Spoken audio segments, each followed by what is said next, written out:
Good afternoon, friends. Hear me well? In the back? All good? Last night, Dr. Willett mentioned the blind men and the elephant. That seems a good place to start. It was 6 men of Hindustan, to learning much inclined, who went to see the elephant, though all of them were blind, that each by observation might satisfy his mind. The first approached the elephant, and happening to fall against his broad and sturdy side, at once began to bawl, "God bless me, but the elephant is very like a wall." The second, feeling of the tusk, cried, "Ho, what have we here? So very round and smooth and sharp, to me 'tis mighty clear. This wonder of an elephant is very like a spear." The third approached the animal, and happening to take within his hands the squirming trunk, thus boldly up and spake, "I see," quoth he, "the elephant is very like a snake." The fourth reached out an eager hand and felt about the knee. "What most this wondrous beast is like is mighty plain," quoth he. "'Tis clear enough the elephant is very like a tree." The fifth, who chanced to touch the ear, said, "In the blindest man can tell what this resembles most, deny the fact who can. This marvel of an elephant is very like a fan." The sixth no sooner had begun about the beast to grope, then seizing on the swinging tail that fell within his scope, "I see," quoth he, "the elephant is very like a rope." And so these men of Hindustan disputed loud and long, each in his own opinion exceeding stiff and strong, though each was partly in the right and all were in the wrong. So oft in theologic wars the disputants, I ween, rail on in utter ignorance of what each other mean, and prate about the elephant not one of them has seen. Well, my friends, the diet wars are no better. Now, I apologize in a sense that I didn't show you slides to go with the poem. I have slides to go with the poem. I ordinarily show a full deck of PowerPoint slides to go with my talk, but I'm not doing that here today. I come to you fresh from the front lines of the diet wars, one lesser, one greater. And all I really want to do here this afternoon is speak my timely truths to your collective power, and then let come what may. I want to talk about the lesser diet war, where I was mostly on the sidelines, but I had a front row seat to see what was going on. I want to talk about the greater diet war, where I was a frontline protagonist.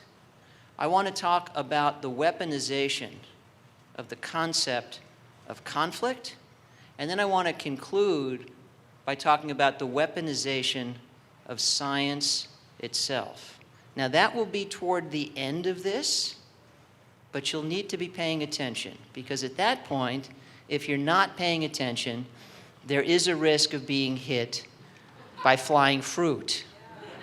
Now, one other apology at the start of this. You see I have 2 apples here, and these will belong to somebody before this is over. I apologize for the plastic. I ordered these for room service so I could share them with you, and this is how they came. So I just left them as they were. So you'll know they're clean, but alas, the plastic, right? Too much plastic. I would have gone another way had it been up to me, but I left them as they were. So these will come into service later, so you will be paying attention then, right? I don't want to hit anybody with an apple. So that's what I've got for you. I want to talk about the diet wars. We begin with the lesser.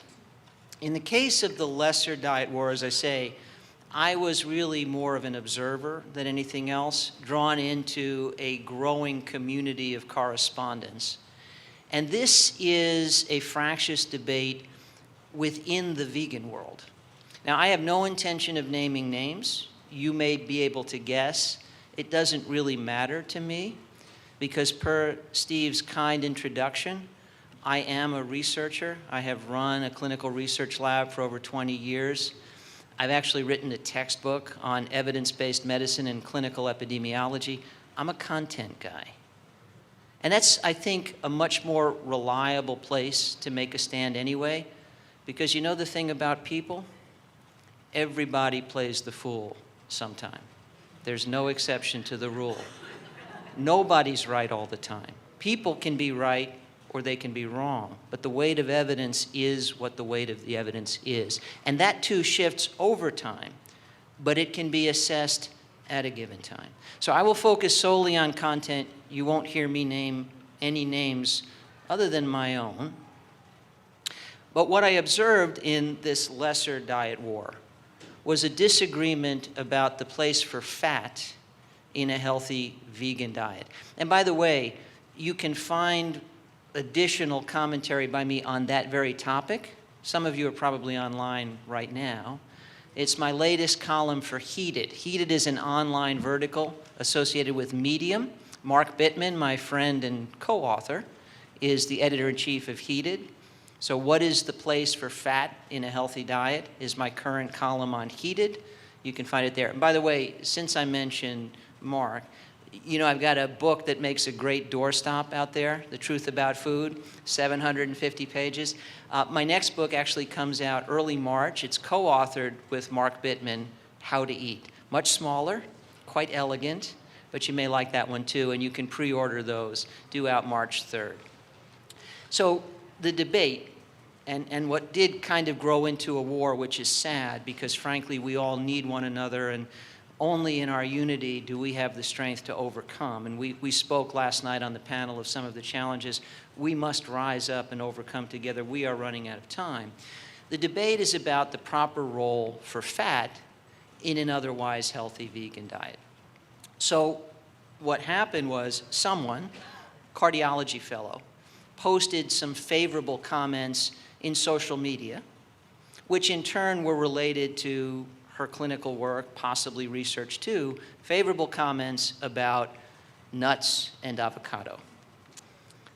That precipitated a war because there was the argument that the healthy version of the vegan diet doesn't allow for nuts and avocado. And then the commentary moved in the direction of added oil because she had dared to comment about the purported health benefits of extra virgin olive oil. And that was one additional step over the line, and that drew more people into the war, and things really escalated rapidly. So that's the question then before us in this lesser of the diet wars. What do we know about the place for fat in an optimal diet? I would actually step back, and by the way, I've written 3 editions of a nutrition textbook for health professionals, Nutrition and Clinical Practice. The last edition, the 3rd, came out in 2014, 10,000 scientific citations. Writing a textbook is horrible. Don't do it. It's like going to jail for a while. And foolishly, I've been duped into writing the 4th edition, which is underway now. But I mention this only because when you're obligated, A, to review all the relevant evidence, and B, to bring everything you say before a very diverse jury of your peers, you must do your homework. So those 10,000 citations were the quintessential view from altitude. And around the time the book came out, I was invited by Annual Review of Public Health to write a paper, and the editors gave me the title. It said, here's the title of your paper, Do You Accept the Mission? And the title was, Can We Say What Diet is Best for Health? And my answer, believe it or not, was no as well as yes. If we are talking about knowing with absolute certainty what one specific diet produces the greatest combination of years in life and life in years, we do not have the data to answer the question. Imagine what that study would look like. We would need neonates, let's say immediately after weaning from breast milk. Well, no, let's back up. You see, diet, maternal diet, influences the composition of breast milk. And furthermore, diet during pregnancy influences the in utero environment. So if we're interested in the lifelong effects of diet so we can answer without doubt what diet is best for health, we must randomize pregnant women initially. And we must randomize them to every legitimate contender for the best diet laurels. And we'll come back to this diet war in a minute, but let's say that minimally that includes a low-fat vegan diet, a vegan diet with nuts and seeds allowed, and avocado, maybe a vegan diet with the right kind of added olive oil, and then maybe non-vegan variants too, maybe a pescatarian diet. We had a discussion last night about fish. I would argue that the scientific evidence we have is incomplete and imperfect, but seems to suggest that eating fish is good for people. Two issues. Compared to what? Compared to the typical American diet, hell yeah. Compared to beans and lentils, we don't know. And per my comment last night, we know it's not good for the fish. But we don't know that it's not best for human health to include occasional fish in an otherwise optimal plant-based diet. We don't know that it wouldn't necessarily improve human health to include some small amount of game, the composition of which is radically different from the commercial meat most people eat. Let me give you a quick for instance. If you take an average cut of the average steer and turn that into a steak, about 35% of the calories come from fat, quite high. Most of that fat is saturated, virtually none is omega-3. What the paleoanthropologists tell us is the best approximation of the kind of meat we're actually adapted to eat in the Stone Age would be something like antelope, where 7% of the calories, 1/5, come from fat, almost none of it saturated, and much of it is omega-3. Radically different. Would a diet that is overwhelmingly plant-based, whole foods, but occasionally included antelope, be better or worse? Study hasn't been done. Anyway, back to our regularly scheduled program, we would need to randomize pregnant women to all the diets we think might be contenders for best diet laurels. We'd have to be fair. And then when the babies are born, they'd have to be breastfed all for the same amount of time, from the mothers continuing on the diet. And then when the babies are weaned, they get weaned to the diet they're assigned to, and they have to follow it for all the days of their lives. Now, the days of their lives might be very long because they've all been assigned to variants on the theme of optimal diets. Blue zone variants, let's think of them that way, right? Well, those folks live to be 100 years. So if we're following these different dietary assignments to see who lives the longest and enjoys the greatest vitality, and everybody's doing massively better than most people are today, they're going to live a long time. They're not going to get sick very often. Two problems there. One, the study will have to be 100 years long, which means that the researchers will need to be prepared to pass the baton to their offspring because it will be a multi-generational sequence of researchers. And two, one of the critical elements when you're designing a research study is statistical power. That's the ability to find the difference you're looking for. How big a difference in outcomes, diabetes, heart disease, cancer, stroke, dementia, longevity, mortality, would you expect between an optimal vegan diet with no avocado and a comparably optimal vegan diet with avocado? How big a difference? Pretty damn small, right? They're both massively better than what everybody's eating today. And to whatever extent diet is influencing health outcomes, the differential effects on mortality between those two assignments will be vanishingly small. You know how you detect a vanishingly small difference? Massive sample size. So we don't just need a few pregnant women. We need 1 million pregnant women for this study. 1 million pregnant women randomly assigned to these diets and followed for 100 years. Who wants to sign up? It will never be done. It will never be done. So back to this lesser of the diet wars. We have massive, overwhelming, incontrovertible, decisive evidence that all of the best diet patterns with regard to longevity, vitality, and the surrogate measures that happen faster, the rates of specific conditions like diabetes, heart disease, obesity, cancer, stroke, dementia. Overwhelming evidence that the theme of the optimal human diet is real food, plant predominant. Michael Pollan, of course, described it in 7 words. Eat food, meaning real food, not too much, mostly plants. That's pretty good. We can embellish that, and I do in The Truth About Food for a whole chapter. A diet mostly made up of whole, unprocessed or minimally processed vegetables, fruits, whole grains, beans, lentils, nuts, and seeds. And when you're thirsty, most of the time, drink plain water. If you get that right, in a balanced, sensible, and perhaps time-honored assembly, you simply can't go too far wrong. Once you go beyond that and start looking at particulars, what you wind up being able to do is say, here's evidence that supports one version, here's evidence that supports another version, but we really don't have the trial that directly compares them. So you all know. I suspect you wouldn't be here on a Saturday afternoon at a conference on Long Island if you weren't motivated by your knowledge that plant-based nutrition is not only good for coronary disease, isn't just good at preventing coronary disease, but can reverse coronary disease. And the evidence we have for that, the most direct evidence, relates to a low-fat version of the vegan diet. So a whole food, plant-exclusive, we say plant-based, but frankly a Mediterranean diet is overwhelmingly plants. It's plant-based. It's just not plant-exclusive. We're a little loosey-goosey with our terminology, to be honest. There's a difference between plant-predominant and plant-exclusive. Maybe we should say what we mean. Both of those are plant-based. The typical American diet is bacon-based, right? So there's a big difference between plant-based and processed meat-based. We'll come back to processed meat. But there's a much smaller difference between overwhelmingly plant-predominant and, for whatever reason, maybe ethics, maybe concern about the environment, maybe convictions about diet, plant-exclusive. So if you are looking for the evidence that you can regress coronary atherosclerosis, show that imagistically with serial coronary angiography, your choice is a low-fat version of a vegan diet, a whole food, plant-exclusive diet.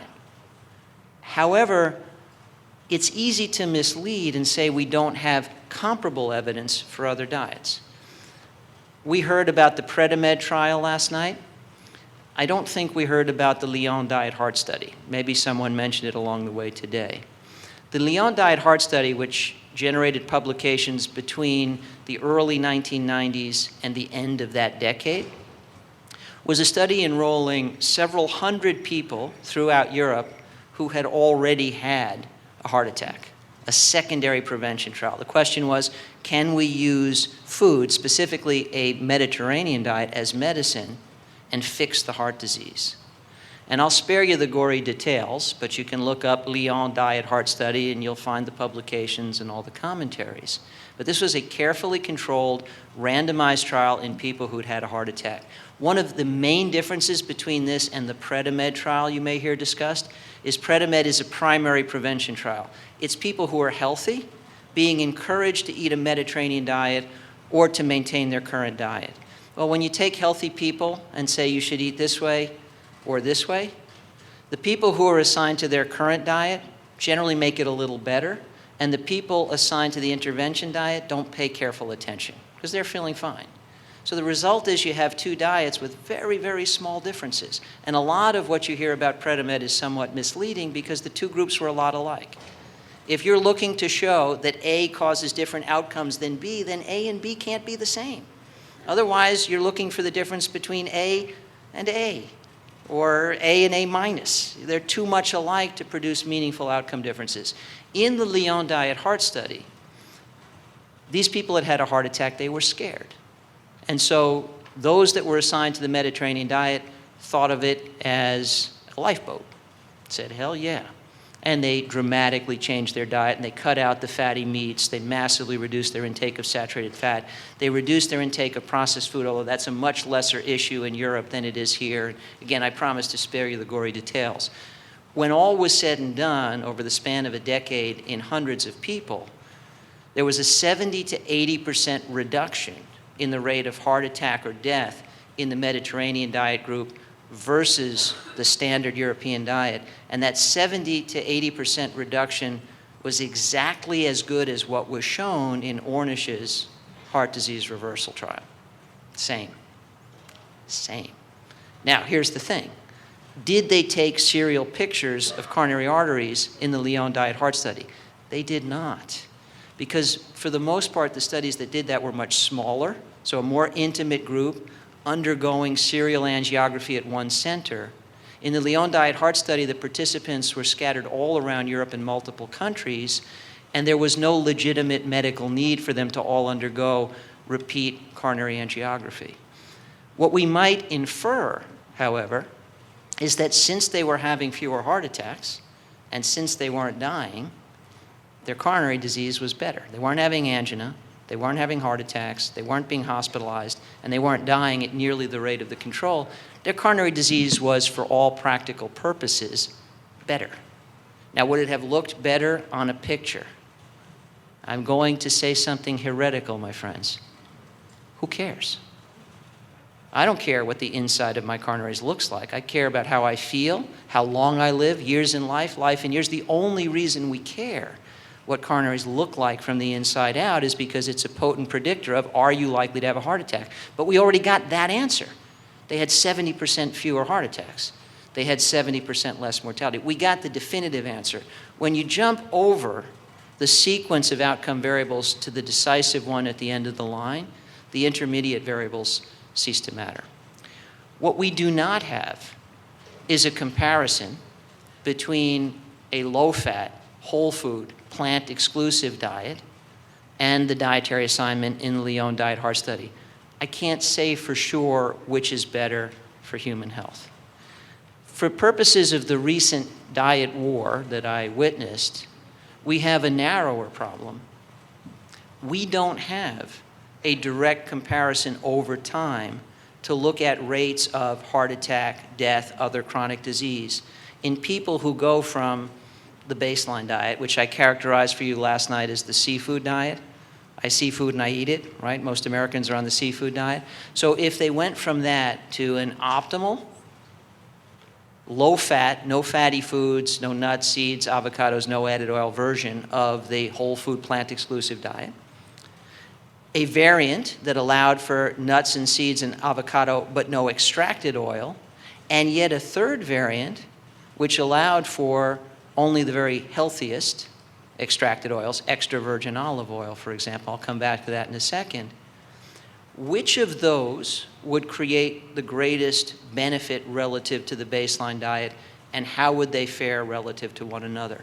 If I were designing the study, and again, I've made my living designing studies for the past 2 decades and more, I'd want to go further.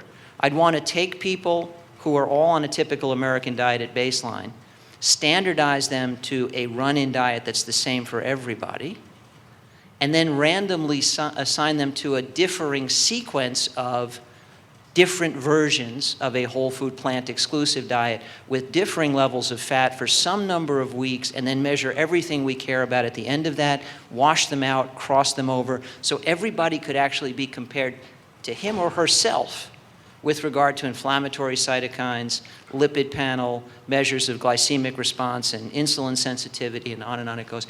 It hasn't been done. That study actually could be done. We don't need 1 million pregnant women for 100 years to do that study. And I've actually had some correspondence with colleagues who are very interested in it. We can get that answer. But here's the thing, folks. We don't have it yet. And so what I plead with you and with my colleagues from the sidelines of this particular and I think relatively insular diet war is, let's be humble. Let's admit what we know. And if we want to superimpose on that personal preference, even if it comes strong, even if it's personal preference with a great deal of passion and conviction, let's make the distinction. Here's what we know. It's common. Common ground, common cause. In addition, I very much prefer this version because it's what I've worked with my entire career. I think that's perfectly fine. I know it best. I like it best. I've seen the results close up. I can put faces to the benefit of this approach. The others I've read about, they may be just as good, I don't know. If we could all do that, almost everything we want to espouse to a world that desperately needs to hear from us emanates from common ground, is configured into common cause. I think that's crucial. On the matter of extra virgin olive oil, I promised you just a little bit more. So a sneak preview from my lab. I've long been interested in the frequent difference between what we call a food and the actual composition of the food. Now, I took care of patients for 25 years, first as a primary care internist, and secondly as director of an integrative medicine center I founded, working collaboratively with naturopathic physicians. So in my patient experience, I would occasionally get the patient who came in and said something like, "Doc, I just don't get it. You know, I'm eating salad now. And you know, my cholesterol's not that much better. My weight hasn't gone down. You know, my blood pressure's about the same. What's going on?" I said, "Well, Joe, tell me about this salad. Is there lettuce in it?" No, there's not much lettuce. Peppers, green, yellow, red pepper? No, I don't like peppers. Cucumber? No, I don't like cucumber at all. Tomatoes? No, I don't really much care for tomatoes. Cabbage of some kind? No, I'm not really big into cabbage. Joe, what is in your salad? Well, you know, Doc, it's a chef salad. I got pepperoni, and I got bologna, and I got ham, and I got croutons, and a blue cheese dressing. Now, Joe called that a salad, and I saw it many times. So you can call that whatever you want. It's not going to do your health or coronaries any good, right? So it's a smaller version of the same problem when we get into the realm of oils.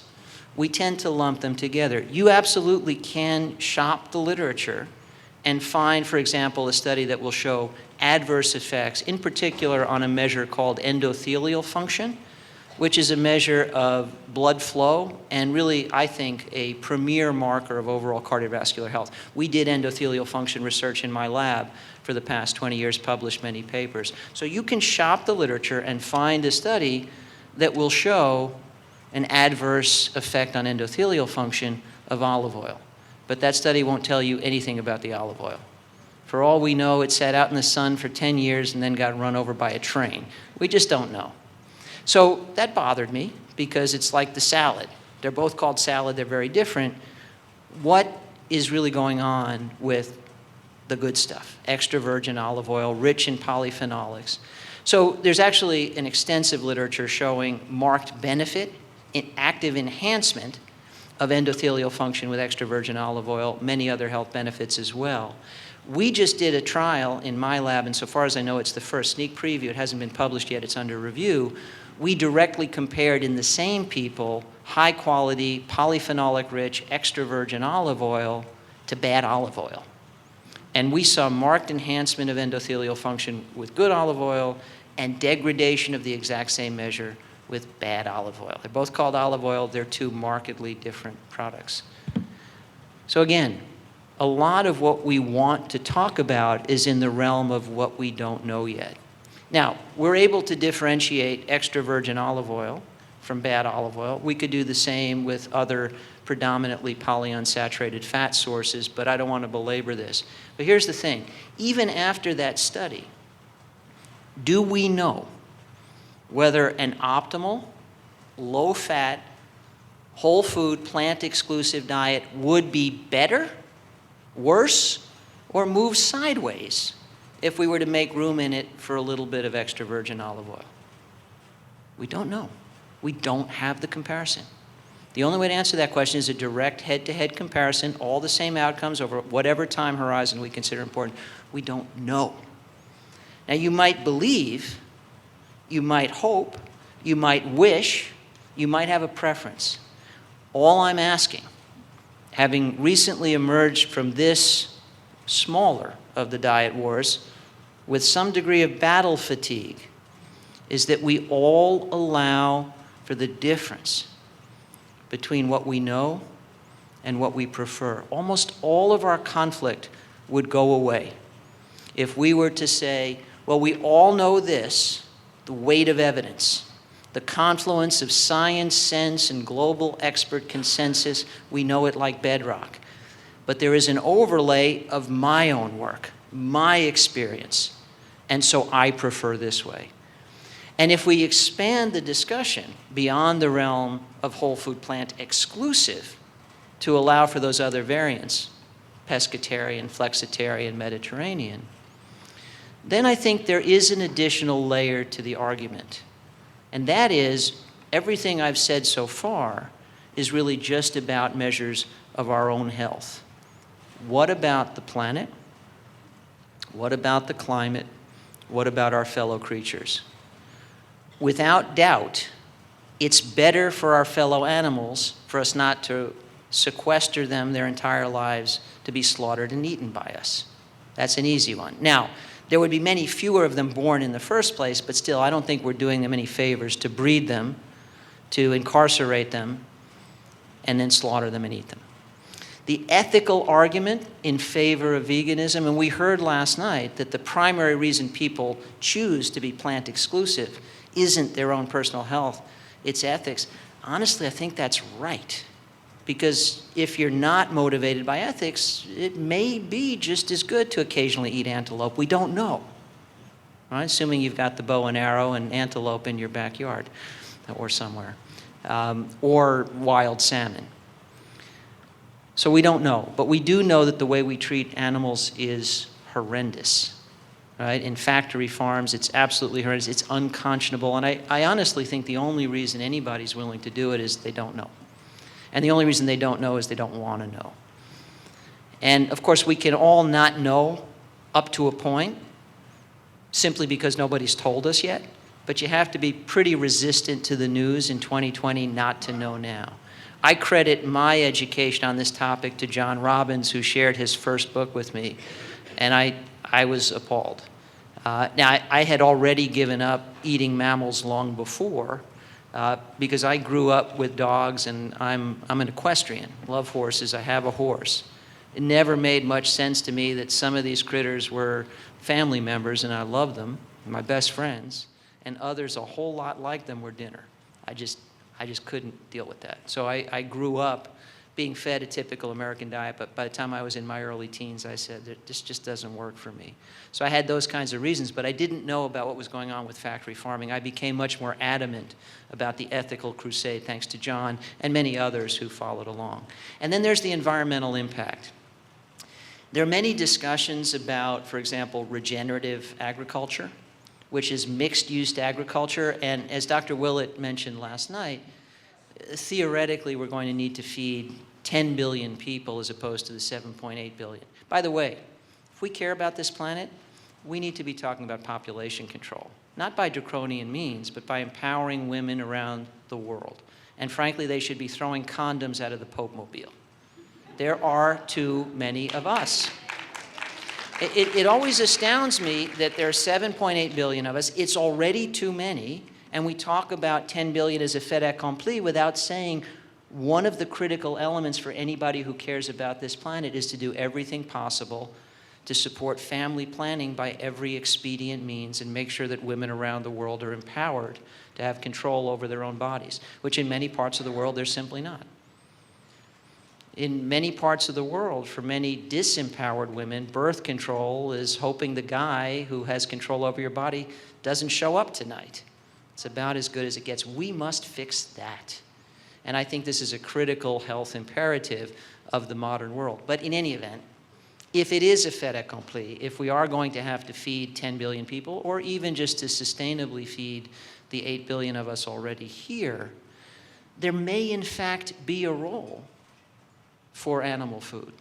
Consider, we're not accustomed to this in the United States. We don't think about it. But there are places around the world where people are overtly protein deficient, and the single most efficient way to fix that would be an influx of animal foods. And what I mean is those pictures we've all seen of kwashiorkor. They come from famine-stricken parts of the world. Usually it's the Horn of Africa, in the Sudan, could be Bangladesh. But you see these children with protuberant bellies and spindle-thin limbs. That's kwashiorkor. It's overt protein malnutrition, and it's because they only have a limited variety of plant foods, not nearly enough protein. Now, you could fix that with a balanced variety of plant foods. You can get all the protein you need from plants. You all know that. You can be strictly vegan and get all the protein you need. But we're talking about fixing the problem of people who are already stunted and suffering from protein deficiency. What is the most efficient way to do that? it would probably be animal foods. Might be dairy, might be meat, might be some combination. In some ways, you could think of this almost like the discussion about, well, I would recommend this diet for someone who wants to stay healthy, but I would double down on the diet I think best as medicine for someone who already has coronary disease. Same thing here. We know we can get all the protein we need from plants, but if you've got a child who's facing overt malnutrition affecting their cognitive development, you need to fix it fast. So there may be a place in a sustainable global food supply for what is referred to as regenerative agriculture, but it's a small place. The Eat Lancet Commission report, which I certainly commend to all of you, it is a masterful scholarly look at what are the sustainable boundaries for our food supply and our many other practices if we're all going to stick around through generations beyond our own, suggests that the world at large needs to reduce average consumption of meat by 90%. Now that could mean everybody currently eating meat cuts down 90%, but it also might mean some people are not going to cooperate, and the world would be a lot better off if a lot more of us were plant exclusive.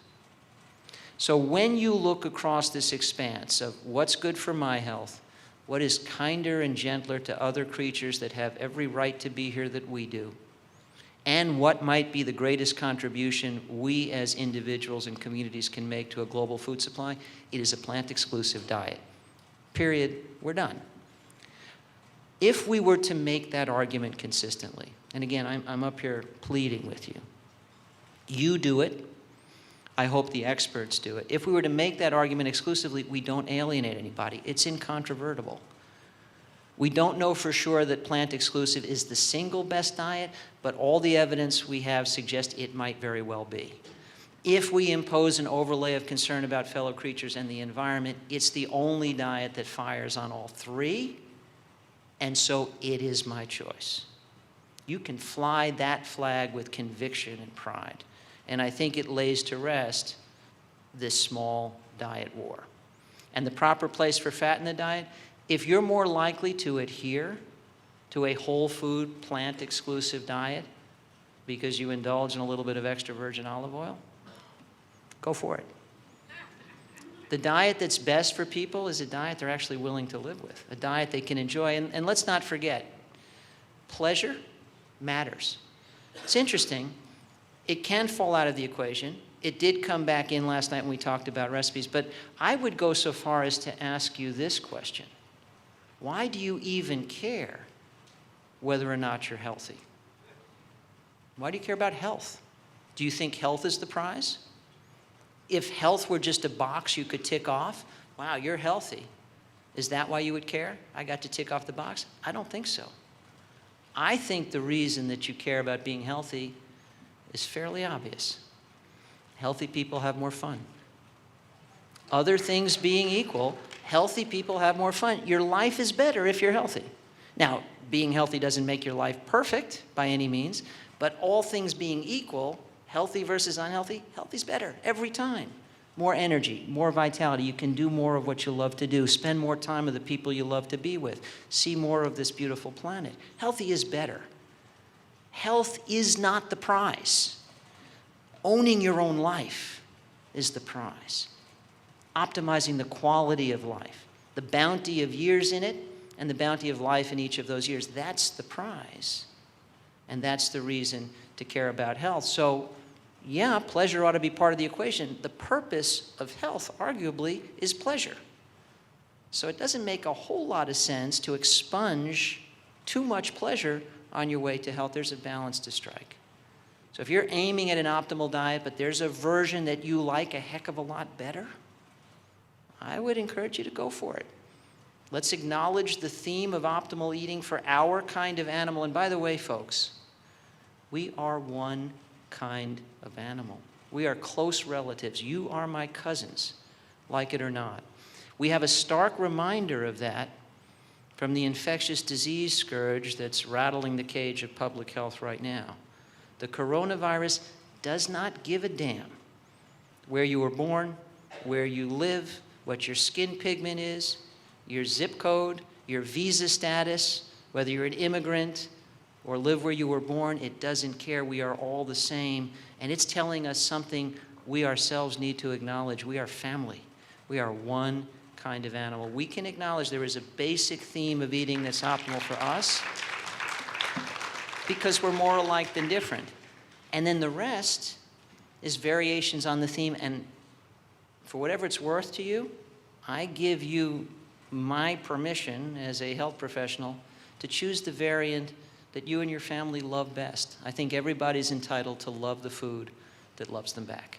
This was the lesser diet war. Let's talk about the greater.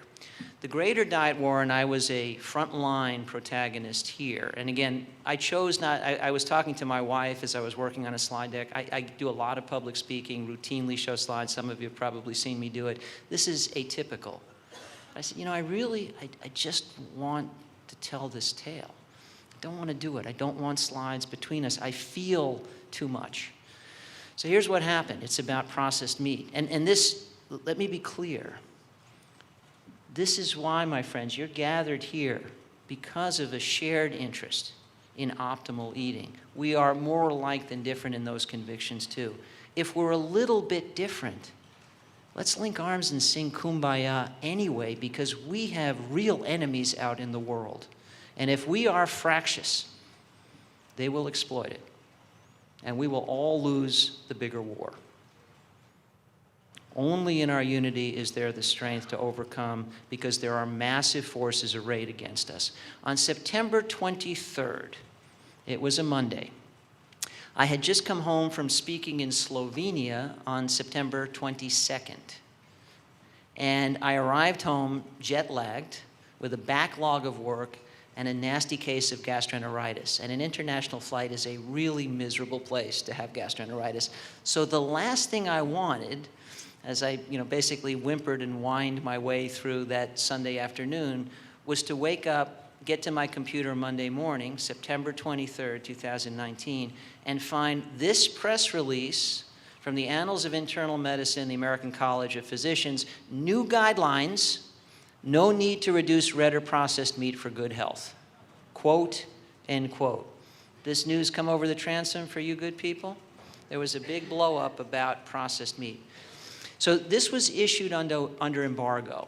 What the Annals of Internal Medicine, a prestigious top-tier medical journal, told us is this will be published in 1 week on September 30th. And we're alerting the experts because we're sending this out to the media. It was a press release. We want news stories about this provocative revelation. No need to reduce processed meat, bacon, pepperoni, etc., for good health. That was the line. Well, this reached me at the same time it reached a who's who in nutrition. And as you can well imagine, we immediately reached one another and said, WTF, did you get this? And we all started corresponding, and it turned out that all of us had gotten it and were wondering the same thing. So we immediately wrote to the press office at the Annals of Internal Medicine and said, send us these materials, because this is at odds with our life's work.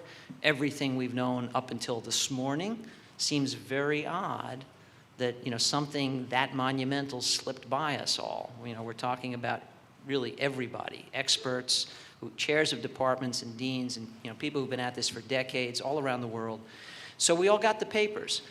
There were 5 systematic reviews plus these guidelines, and we had to read them all. And so, again, I was not happy about this. This was Monday. I still had gastroenteritis, getting better, still jet-lagged, had the backlog of work, and now I'm reading 5 systematic reviews. Anybody here read systematic reviews routinely?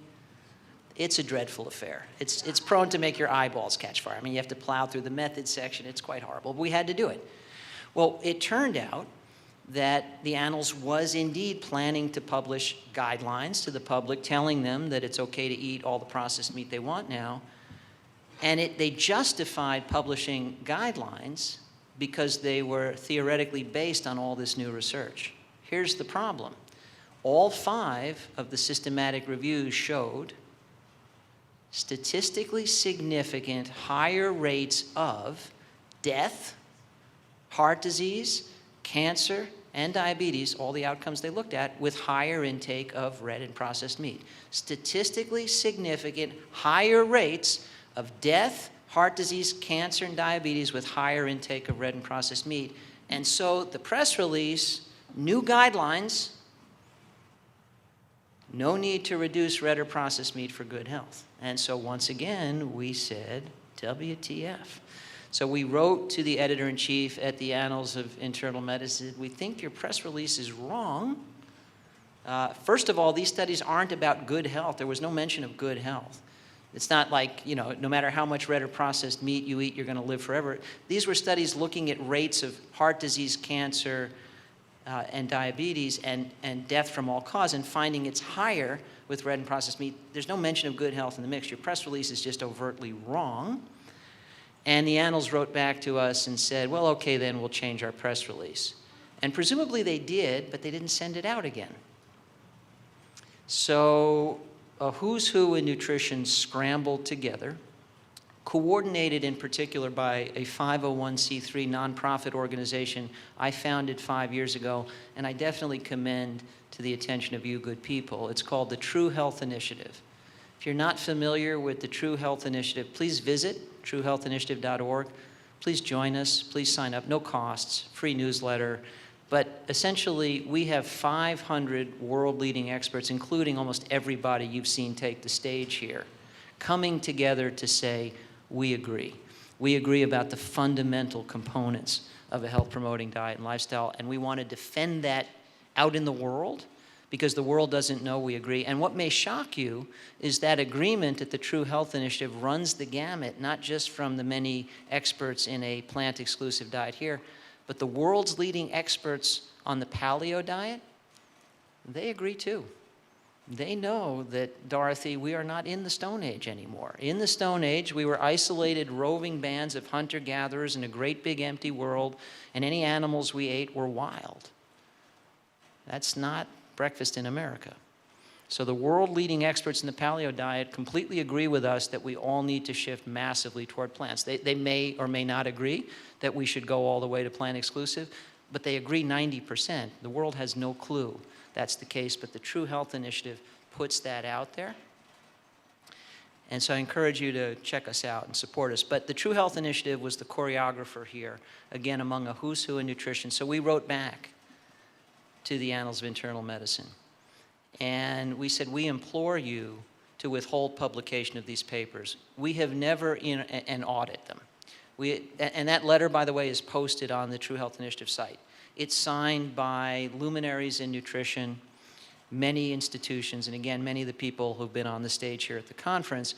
We implore you to audit this before publication, because here's the thing. It's not just going to be bad after publication because it's telling people to do something that's not good for them. It's going to be bad after publication because if so settled a thing as the ill effects of processed meat are challenged, it will tell the world you cannot trust nutrition experts to know anything, and therefore tune them all out. Do whatever the hell you want. That is a calamity. That is the lid off Pandora's box. If we lose trust or cultivate disgust, we lose our power. The power in public health, my career in preventive medicine, the power resides in persuasion. You need to know that you can trust me. You need to know that I know what I'm talking about. The two most settled things in modern nutrition is that an excess of added sugar and processed meat are bad actors. I mean, we really can close the cases. This opened that case and said, no, not even this is settled. How did that even come about? Well, it came about because of the way the evidence was graded. I'll turn to that in just a minute. But essentially what these authors did was they graded their own evidence as weak using a tool designed for that very purpose. That was their intent, to show that their own findings were weak so that they could then recommend the opposite, which as best we can tell was a foregone conclusion because apparently all of this has ties to the beef industry. And that's been disclosed since in the Washington Post, the New York Times, and USA Today. I guess you're not surprised about that piece, right? That there are ties to the beef industry. This battle, however, goes on. This played out in September. So we honored the embargo. This all was embargoed until 5 p.m. Eastern Standard Time on September 30th. Now, I guess we were still in daylight time then, so it was Eastern Daylight Time. At 5:01 p.m. on that Monday afternoon, we unleashed a massive amount of rebuttal at the very minute the embargo lifted. That's really what the True Health Initiative did. All these independent experts would have said and done all the same things anyway, but with that choreography, there was a massive counter-narrative. Sadly, that was not the end of the story. Just a couple of weeks ago, JAMA, Journal of the American Medical Association, published a commentary resurrecting this issue, quoting extensively the editor-in-chief of the Annals of Internal Medicine, saying, well, okay, maybe our authors had conflicts, but everybody has conflicts. Walter Willett has conflicts, Frank Hugh has conflicts, that guy Katz has conflicts, they're all conflicted. And by the way, they did all sorts of bad things. They broke our embargo, they shared privileged materials, and it's all false. But for whatever reason, and we don't know why, and I shudder to think, another prestigious journal published that. Now, what's happening now is all of us who were there are writing letters to say, these are the facts. You can't just publish hearsay in a main medical journal. But it's extremely alarming. And I think at the root of all this, so, and by the way, just to close this out, our primary argument was about ethics. I am a physician, took care of patients for 25 years. I did take the Hippocratic Oath. I'm trained and board certified in public health. In public health, we are taught the precautionary principle, even if you are not sure. The direction where you think the greater risk resides is the direction you lead people away from, not toward. You are duty-bound to prove there is no risk. You can't say, we think this pill increases the rate of cancer and suicide and probably doesn't do you any good, but we're going to recommend you take it anyway because we'll make money if you do. You can't say that. Maybe it doesn't raise the rate of cancer. Maybe it doesn't raise the rate of suicide. You're obligated to prove the lack of harm. And that's another oath I took. The prime directive of medical practice, primum non nocere, first do no harm. Sadly, we can't avoid doing harm in medical practice, no matter how hard you try. In trying to help, you sometimes hurt. But we are duty-bound to try. And the issue we raise to the Annals of Internal Medicine is you are publishing so-called guidelines at odds with the prior weight of evidence, at odds with the very evidence you're publishing in the same issue, and finally, and most critically, directing the public toward the greater apparent risk. Even if you want us to say we're not sure that it's the greater risk, and we disagree, we're sure.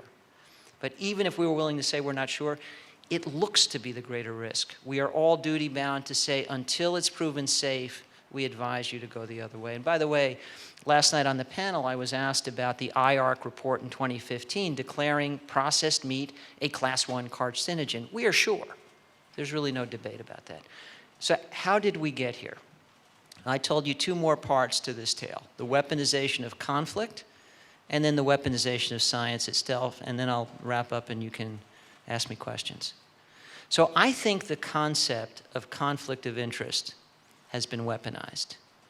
It is not a conflict to say what you believe because you believe it, to devote your work to what you care about, to get paid for the work that you do, to never sell your opinion to anybody, and then to find yourself surrounded by people who like what you're talking about, who buy your books, who support you in some way.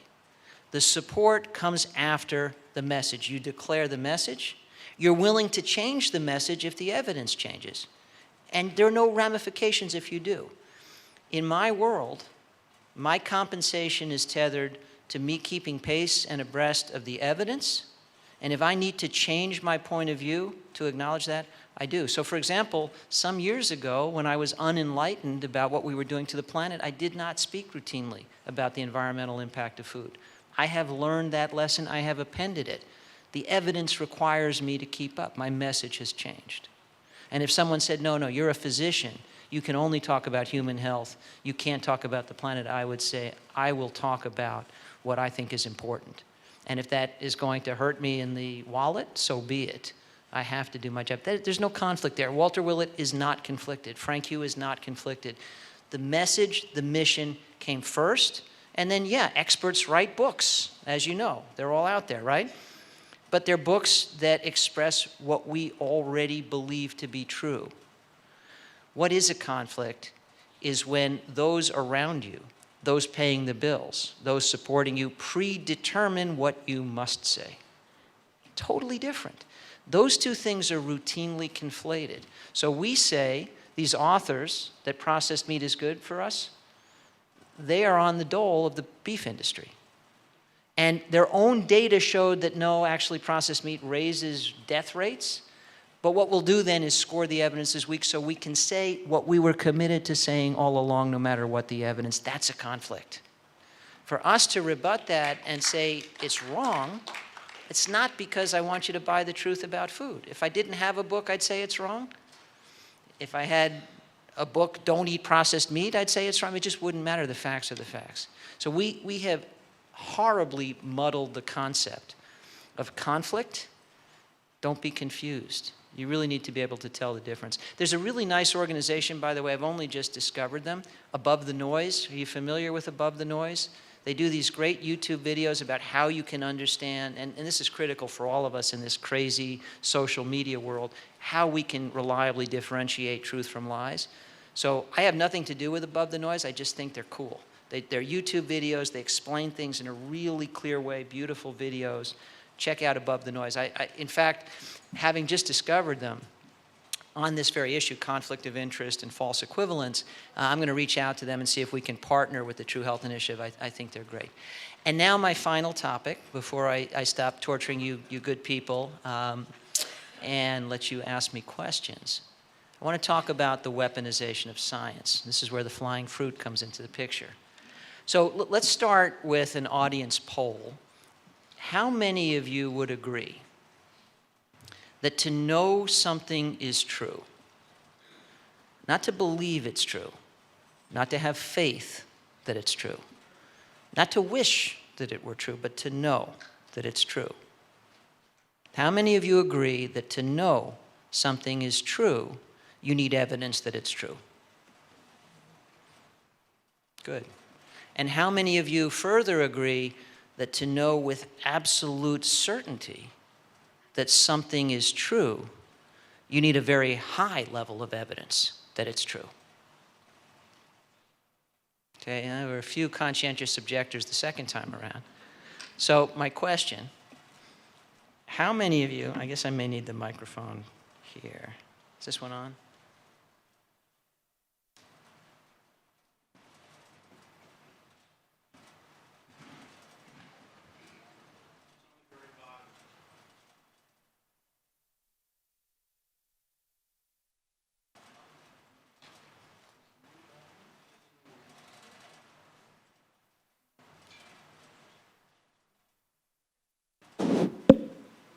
Okay, so it's not the microphone, it's me. Okay. Yeah, no, it just occurred to me that if I stayed back there and threw apples, I might hurt somebody. So, my question, how many of you know, don't believe, don't wish or hope or suspect, but know that if I toss you this apple, it will come back down? How many of you know that? Ready? It's yours. One apple? This one too? How many of you know it's going to come back down, not float away? Okay. You all knew. How did you know? Well, gravity is the mechanism, but prior experience, the massive consistency of all prior experience. Other than, taking an apple up into the space shuttle, down here, every apple that has ever moved through the air, in your experience, in my experience, and in our shared awareness of the total human experience, has fallen back down and not floated away. That's why 9/11 was a fraud. How could a building come down? Explain that. Explain the physics of that. Are you actually asking me that question? Yeah. All right. Okay, interesting. So we just acknowledged that we need evidence to know. we need a high level of evidence to know with absolute certainty, and I believe we were all certain that the apple would come back down. So I'd like to ask, who has read a randomized controlled trial about apple tossing and the fate of the apples? You know, whether it's apples to oranges or apples to apples, doesn't much matter, but apples are being tossed. There's some randomized assignment. There's some mechanism of double blinding. And it's what proved to you that an apple thrown through the air down here would fall back down. Who's read the RCT? Who has read the meta-analysis of multiple RCTs, which we're told really is the standard of evidence we should meet before we know anything with conviction? Let's move on from apples. How many of you have children? How many of you have grandchildren? How many of you have advised those little devils not to run with scissors? How many of you did so on the basis of randomized controlled trials? How many of you have read a meta-analysis on the topic of running with scissors and all the randomized controlled trials that subtend that pithy wisdom?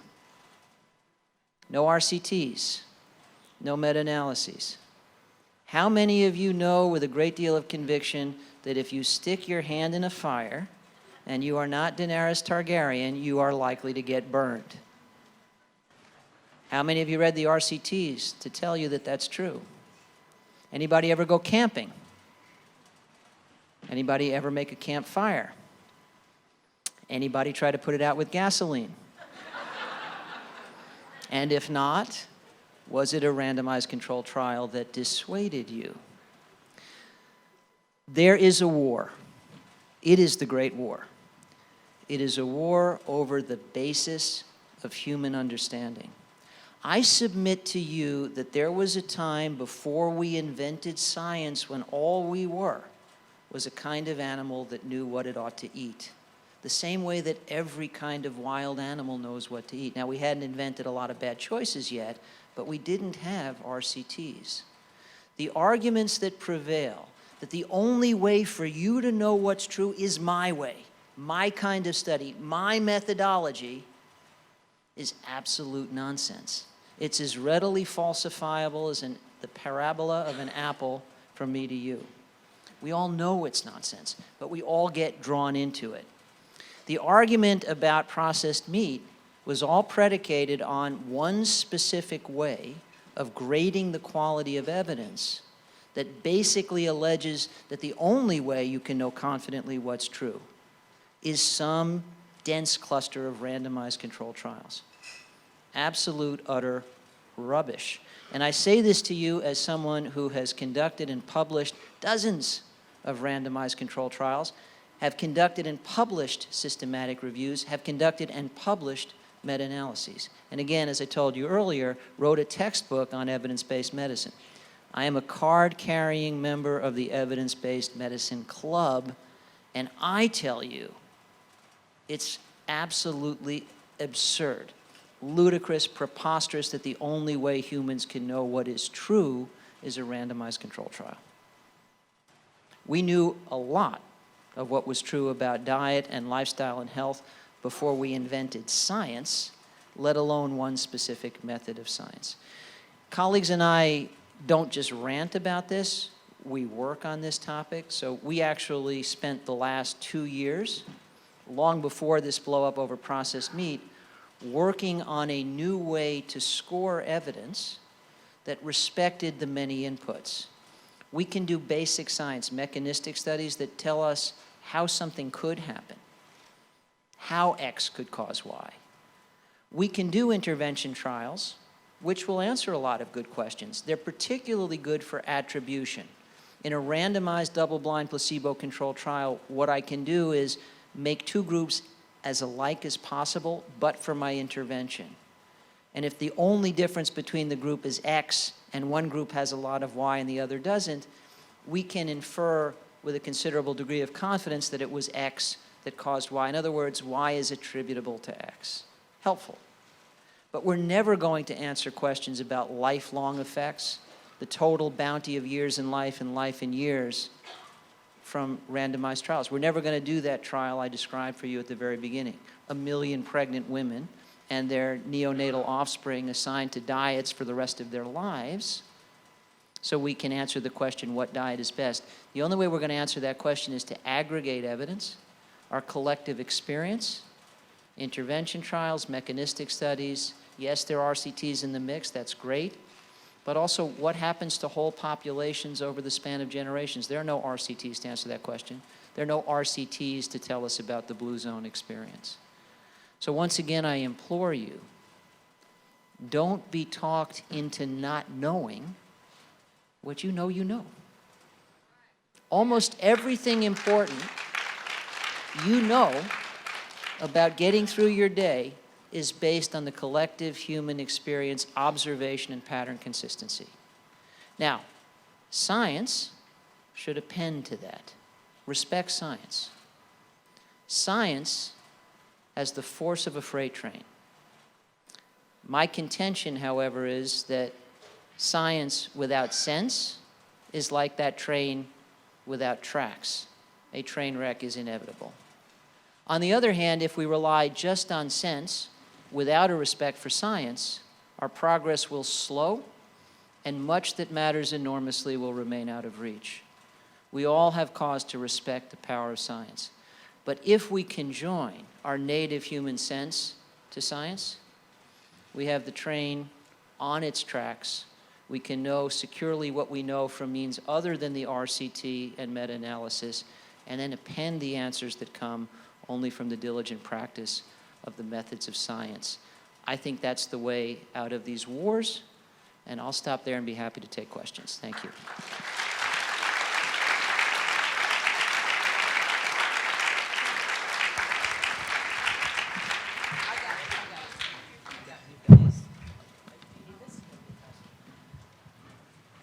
Thank you. I wanted to ask you about using what you're just saying now. Having spent months at True North Health Center with Alan Goldhammer and watched people fasting for 20, 30, 40 days and then being refed, what makes it different? Because he just uses plants. Why would you say that the children in Africa who have distended stomachs would need protein from animals? They did very gentle refeeding, very slow refeeding at True North. If they did it too fast, people seemed to, when they took it on themselves to go faster, it didn't work for them. So why would we start to give animals to? It's an interesting juxtaposition you're making. So I hope you could all hear the question, but it had to do with fasting and refeeding. And we're in a population that we do suffer nutrient deficiencies. The typical American diet, although it's a sea of excess, there are islands of deficiency even so, but still, we're awash in excess, and people willfully fast to try and control that excess.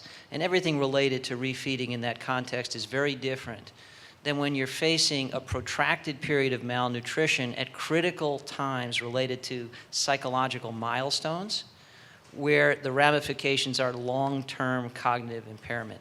Now, even then, I don't disagree with you. Again, I was making a point that if we are going to successfully feed 8 to 10 billion people, and we need to look at the most efficient way to produce all the nutrients that everybody needs, including the many millions who aren't getting critical nutrients that they need right now, there may be an argument for mixed diet in some cases. That doesn't mean we couldn't do it with plant exclusivity. It's just, it hasn't been established yet. It's not clear.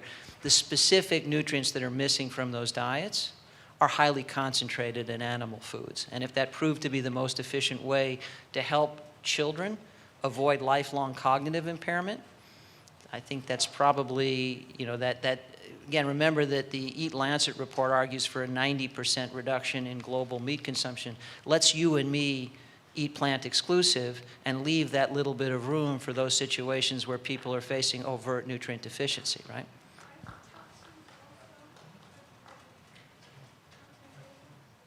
Okay, and then pass the microphone around. We'll try to be egalitarian here. So the secondary question is, are the toxins concentrated? Yes, of course. Now, sadly, folks, you can't avoid toxins on this planet. We've mucked it up pretty badly. You want a toxin-free existence, you have to find another planet to call your own. That's just the sad reality. There's really nothing you can do that's a perfect defense. You can eat organic, but the inorganic stuff is in the field next door, and it flows in the water, and it's in the air. I mean, unfortunately so. And yes, animals bioconcentrate any toxins to which they're exposed. So there are toxins in the plants, they're in the soil, they're in the air, they're in the water, they get into the plants, but they're dilute in the plants. If we eat animals that have eaten the plants, those toxins tend to be retained and concentrated. If you eat animals that have eaten other animals, that have eaten other animals that have eaten plants, the process is repeated in each step up the food chain. So for example, if you're concerned about heavy metal, we all have heard, right? You have to be careful about swordfish and tuna. These are large predatory fish that eat other fish, that eat other fish, that eat the small plankton and algae, where these toxins exist, but are most dilute, so they do get concentrated, right? But again, I think we have to be careful not to mix all these different issues together. I'm a public health physician. You tell me that there's a population where children are facing the prospect of lifelong cognitive impairment because of overt malnutrition.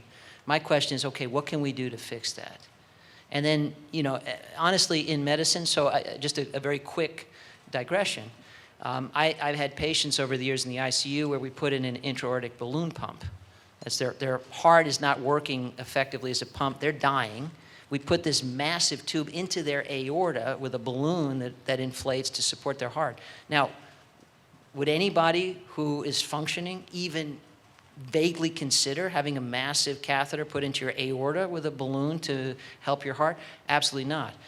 But if the only option you have, other than that, is to die within 24 hours, you say, okay, that sounds pretty toxic, but the alternative's worse, right? So anytime we discuss toxins, they're important, but just like with diet, I think the critical question is compared to what? Compared to lifelong cognitive impairment, stunting, or potentially dying of malnutrition before you reach your 5th birthday, okay, fine. We're willing to risk it. Thank you so much for your work. 2 quick comments, and 1 question. First comment was that when you mentioned wild salmon, well, let me get to that next. My first comment is I've been a meditator for 40 years, twice a day, and I know beyond a shadow of a doubt that there is a higher power, and that power will help you if you ask for help. And there's no scientific evidence that I know of that it exists, but experientially and from, so many other people I know who are meditators, it exists. So I just wanted to acknowledge that and make that real. And thank you. What I can say is I completely respect your conviction. Where, if I may respectfully append a caution, there are people who practice different versions of spirituality who have an absolute conviction that their version of it is right. And that creates exclusivities. And the simple fact is, if one of them is right, all the others are wrong. And yet they have the exact same level of conviction. So that there is something that we can all share. I say I'm happy to step down, link arms, and sing Kumbaya with you. I just want to be careful about anything that leads to the excuse to create us and them. We're all us. Yeah. I concur. So, and then somehow we're going from God to wild salmon. So go ahead. You make that pivot now. Yeah. So I've been a plant-based vegan for as long as I've been meditating.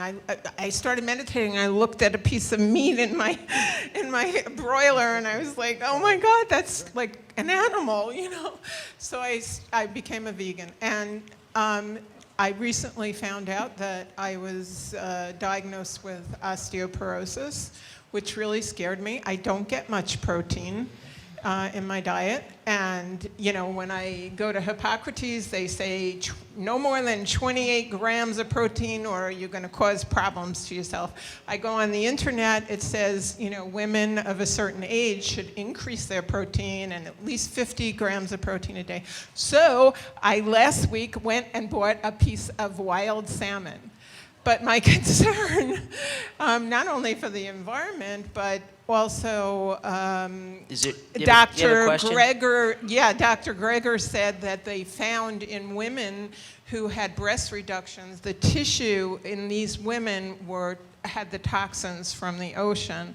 So can you make some kind of, give us some kind of piece about protein and being vegan? And all right, well, thank you for sharing. So the first point I would make is that the remedy for osteoporosis is not going to be more protein anyway. If you are suffering from sarcopenia, which is a decline in your muscle mass, that could conceivably be related to protein, and there are convincing studies showing that as we age, we're more prone to sarcopenia. I've worked out every day of my life for over 40 years, but I find that at 57, I put muscle on more slowly, it comes off faster. It's just a fact. And I have not made any adjustment in my diet as a result. I just try to maintain the same vigorous level of activity. I think in terms of muscle, the single best thing you can do is exercise. And then provide adequate protein, and it's very unlikely you're not getting sufficient protein. There are some studies suggesting that older people, and I don't think you're in that group, we're talking about people who are sort of homebound, restricted diets, limited physical activity. Muscle starts to fall off them, and slightly higher intake of protein may slow the muscle loss. There's very little to suggest that increasing protein intake will confer benefit on bone density, and rather a lot of research to suggest the opposite. If you think about it, protein is made up of amino acids. Acids are obviously acidic, and when you increase your intake of acidic foods, it needs to be buffered because the pH of the blood is kept constant. There are a number of buffering mechanisms, but one of them is to release something called hydroxyapatite, which is the mineral matrix of bone, because that's alkaline, buffers acid. And along with the rest of that matrix comes calcium, which is apt to spill out in your urine or pass out through the intestines. So higher intake of protein is not the answer. We could talk offline about some of the things that are likely to be helpful in ameliorating osteoporosis. It's actually not terribly convincing that diet alone per se will make the difference. Weight-bearing exercise, there are some specific treatments, medicinal. And by the way, that's another thing. I do worry at times that in our shared passion for lifestyle as medicine, we forget that sometimes medicine is good medicine. If I may, I'll digress from the wild salmon. So again, if you want to eat wild salmon, okay, but I don't think it's going to help your bones. So it would have to be for some other reason. It is a potential source of vitamin D, but you can get that easily as a supplement. And by the way, vitamin D ought to come from sunlight anyway. Interestingly, vitamin D we think of as a nutrient. Actually, it's a hormone. The only reason we need to think of it as a nutrient is we're not out in the sun nearly enough. So the issue of nutrients and diet as medicine versus medicine as medicine, I don't think we have to make an either-or choice. And the best anecdote I can give you to justify my position, first of all, I was an internist and prescribed many drugs to people, even though I always favored lifestyle. I didn't have a lifestyle remedy that worked as well as an antibiotic, for example. But the best anecdote I've got is my own. I was supposed to give a keynote address at Harvard at a lifestyle medicine conference. And I came down with anaplasmosis. It's a tick-borne illness. Never felt so sick in my life. Thought I was going to die. Couldn't turn my eyes. I'm exposed to ticks. I've got dogs. I've got a horse. I'm out in the woods all the time. I can't avoid some exposure to ticks. Got anaplasmosis. So I wound up giving my talk at Harvard from a hospital bed in Connecticut via Skype. And I said, I can't give the talk I was about to give. I was going to be all about lifestyle medicine's the best. I'm going to say that even if you do everything right, stuff can go wrong. And thank goodness we have medicine, because right now they're infusing an antibiotic into me, and I feel a lot better than I did yesterday, or I couldn't be giving this talk at all. We can have both. We are beneficiaries of a 21st century pharmacopoeia, 21st century technology. We don't have to renounce that. You've got some options for your osteoporosis.